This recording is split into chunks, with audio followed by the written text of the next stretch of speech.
family development. And this is the excellent statement that came with this restructuring of this ministry. The government said the families that are strong and resilient form an important pillar of society. They ensure the continuity of a nation. It lays the foundation for a stable society and provides warmth and support to the individual.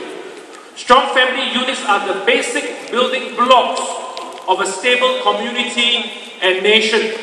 When families are strong, they are resilient to challenges.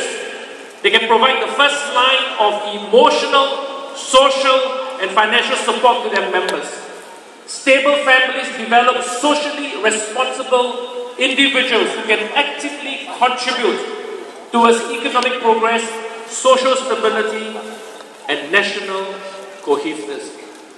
That's what the government has declared in this declaration, in this restructuring of MCYS now into the Ministry of Social and Family Development. Please turn to page 4 of the red booklet in your package. Page 4. And we're going to declare together the Family Manifesto. Right, you got just take it out. You have it? Let us arise, let us stand. We're going to declare the 7th statement